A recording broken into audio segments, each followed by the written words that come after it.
the studio, we have many artists who have achieved national reputation as painters, in addition to their accomplishments in the field of animation.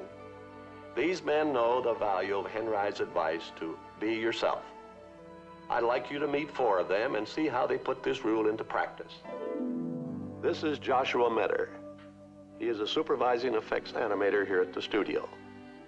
He employed an unusual technique for animating the magic fairy dust, which plays such an important part in Sleeping Beauty. This fully rendered drawing represents one of the scenes in Sleeping Beauty. I am now adding the fairy dust, which the 3 fairies use all through the picture to perform their magic.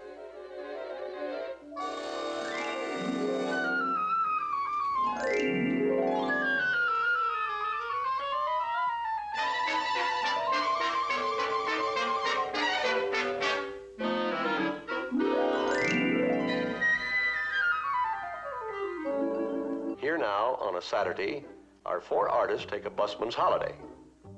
On this particular day, the subject that attracts their interest is a fine old live oak.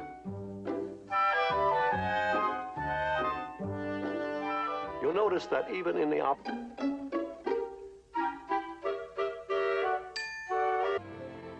The ancient Druids believed that trees were inhabited by spirits.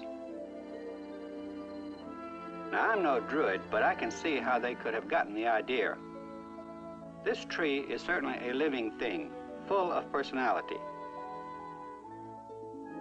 I feel that I've got to work mighty fast if I want to capture my first impression of all its tremendous vitality and life. So I'm applying these blocking in strokes with my biggest brush, and I'm using a very thin mixture of oil paint and lighter fluid. I use lighter fluid because it dries fast. I see this tree as a living personality, but no doubt I have an error. Josh is now at a point of doing something that's kind of interesting. Here I've gotten to the point where I have roughed in the main areas of the tree. And now I'm going to leave off using my brushes. From here on in, I'm going to apply the paint with one of my palette knives. These knives are generally used for scraping paint off the palette, but I think they're fine for applying the paint to the canvas.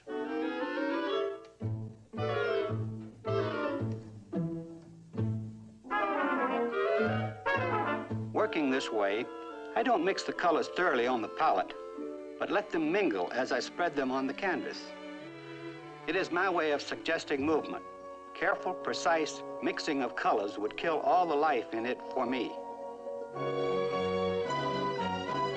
I consider putting in the background very important.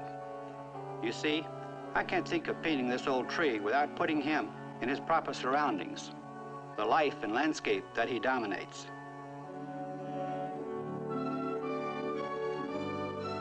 Just the external appearance of a tree, but his own personal response to what the tree represents. In short, the whole idea of a tree. For in his book, Robert Henry has rightly said, "The great painter has something to say. He does not paint men, landscapes, or furniture, but an idea."